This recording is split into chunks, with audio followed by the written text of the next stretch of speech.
разбрахте, че идваме? Защото всяка година на този ден искаш десерт. Просто се водехме по твоята лакомия за сладко, което няма да спре чак до Хелоуин. Но това е денят, в който ви става жал за нас и давате последното шоколадово яйце. О, да, вярно. Ето. Има огромна пауза между двата празника с безплатни сладкиши. Погледни, сладкишът от Хелоуин трае до Коледа, който пък и до Свети Валентин, който от своя страна издържа до Великден и после пълна дупка за 6 месеца. Пропускаш 4 юли, който е утре. Но тогава има фойерверки, не десерт. Но тази година ще има и десерт. О, да, определено. Напротив, забрави. Отказваме да участваме в твоите съмнителни планове, Джони. Но денят на независимостта отбелязва нашата свобода. А коя е тя? Десертът. Кой помага, когато си самотен? Десертът. Когато си тъжен, кой казва: ей, хъпни ме и ще ти стане по-добре? Десертът. А още утре...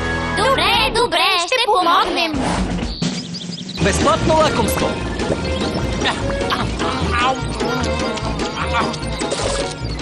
Безплатно лакомство. Ти си ми любимо. Много ясно, кой не обича шоколадче? Купиш мед. Сензорите ми за сладко засичат много лакомства, които не са от мед. Но къде? Домът на тест. Нормално, в дома на тест. Има само един човек, който може да попречи на шоколада да развали зъбите и здравето на всички млади хора. Доктор Чалник! Ти пък защо си тук? Някой не се грижи за здравето си.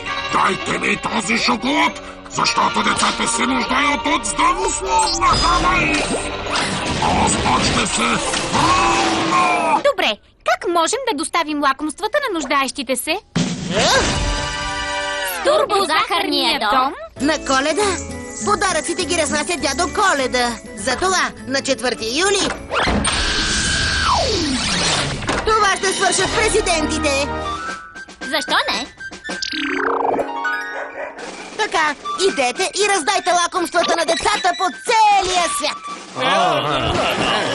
Джони, изключено е 3 мъртъвци да обиколят цялото земно кълбо за една нощ. Да, но помниш ли? Всички празници са били малки. Той е прав. Хелоуин е започнал в Ирландия и 2 века по-късно бум!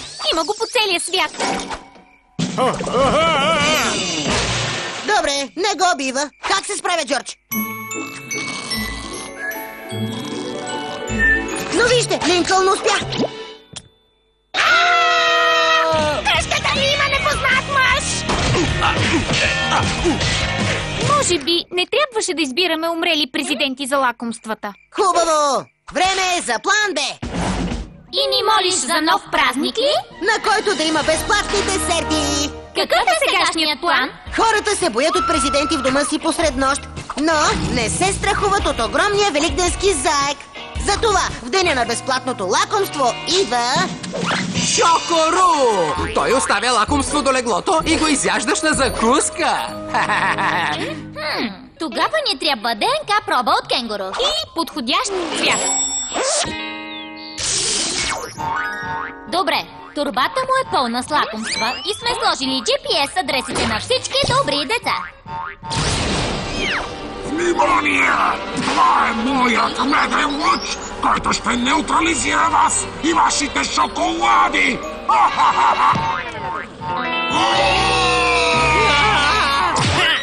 Отлично, Шокору!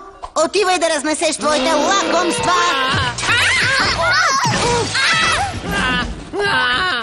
Май е време да се откажем. Стой! Джони Тест не се отказва! Днес е денят на безплатното лакомство и децата ще го получат! Как? Твоето Шокору раздава ритници, а не десерти. И край на изобретенията! Но този път няма какво да изобретявате. Вече си имаме легендарно същество, което е мило, любвеобилно и добро и без проблем влиза по домовете.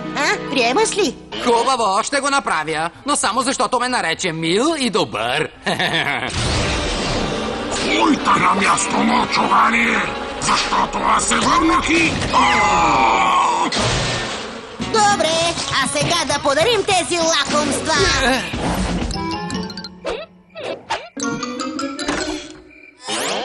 Какво правиш у дома? О, аз съм говорещото куче на деня на безплатното лакомство и дойдох да ти дам вкусен десерт за закуска. Ура! А в него има ли ядки? Да, така ми се струва. Чао! Но аз не ям ядки. Ето, в това няма. А във фабриката имало ли е ядки? Да. И това не мога да изям. Добре. Ето ти близалка. До скоро. Мама казва, че разваля зъбите. Да, разбира се. Ето, тези са без захар. Сега искам да си ходя. Но има ли осветители и консерванти? Не искам да ям разни буклуци. Чуй, хлапе, искаш ли вредно безплатно лакомство или не? Ей, какво става? Бягайте! Момент, ти си Шоко Нинджа? И не говоря с никого. Просто оставям лакомството на прага, без да влизам по домовете.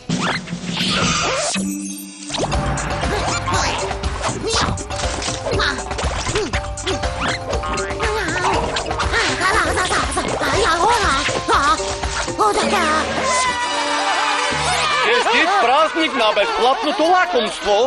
С това се поздравяват децата в града. Благодарение на Шоко Нинджа. Явно се роди нов празник. Но някой нарича това чист обир. Нашият клиент, великденският заек, подскочи от ярост. Затова ще съдим този Шоко Нинджа за авторските права на идеята. И конфискуваме лакомствата като улика. Само великденският заек има право да раздава лакомства, докато децата спят. И моля ви, този образ влиза в 200 къщи за една нощ. Нашият клиент заекът покрива целия свят. Този нинджа е мошенник и ще го изправим в съда. Исках само да зарадвам децата. Чуйте ме! Този път няма да позволя да ме направите за смях! Аз ще прелетя над вашите капани и животни и ще хвана вас надясно! Няма ли да пищите? Хайде де, викайте! Толкова се подготвих! Чудесно! Чили! Вземете им шоколада! Хубаво, вземайте! Голяма работа! Чакай! Съвсем ме обърка! Не исках нищо особено. Просто един ден по средата на годината, в който децата да получават лакомство. Ясно? Какво толкова? Да помогна ли? Аз имам много десерти. Да, но великденският заек конфискува всичко шоколадово. Моите са направени от мен. Да, но децата отказват да ядат консерванти. Медените ми лакомства са напълно натурални. Добре, но пак не можем да ги разнесем по света за една нощ. Момент, май можем. Внимание! Чили! Чили! Не е такова смешно! Еха! Валят десертчета! И са здравословни! Лондон. Москва. Китай. И ето днес децата по целия свят празнуват деня на сладостта. Защото всеки получава безплатно медено десертче. Подарък от пчелите. Протестираме и срещу този празник. И някой ще си плати. О, не, някой ще си има. Работа сме!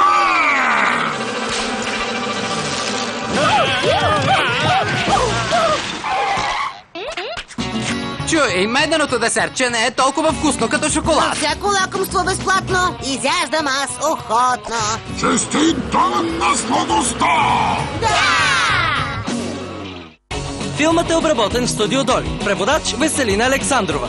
Ролите озвучиха актьорите Живко Джуранов, Ненчо Балабанов, Татяна Етимова, Коряна Йорданова, Светослава Симеонова, Кирил Бояджиев, Емил Емилов, Любомир Фърков, Петър Бонев. Тон режисьори Ясен Пенчев, Илиян Апостолов, режисьор на дублажа Даниела Горанова.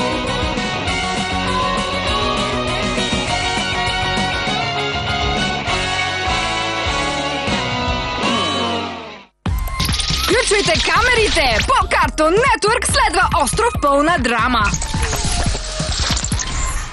Име? Бакс Бани. Престъпление? Някои биха казали твърде хубав. Не, че сте глупав, просто изглеждате глупав. Този тип става, но аз искам да съм приятел с този тип. Приключихме ли? Да не би да сте без панталони.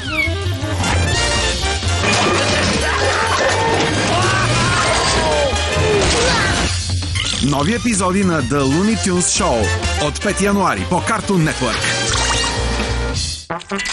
Няма нищо необичайно в ежедневието на Джони Тест. Може да си пусне мустаци, баща му понякога се превръща в супергерой, а неговото куче изучава карате. Това не го очаквах. О, и кучето му може да говори. Проследете ежедневните приключения на Джони Тест от понеделник до петък от 17 часа само по Cartoon Network. Реклама. Слънцето променя всичко. Никой не харесва пигментни петна по кожата, нали? Открийте решението в новата избелваща серия за лице Ахроактив Макс. Нов продукт на козметична компания Роза Импекс. След битката в долината на сенките, Горн изглеждаше изгубен, но започва новата ера. Гормити за връщане! Директно от анимационния сериал. Страхотни нови герои. Защити Горн и земята от жестоките властелини на вулкана. Гормити. Новите серии. Давай, Фони! Вече си в играта.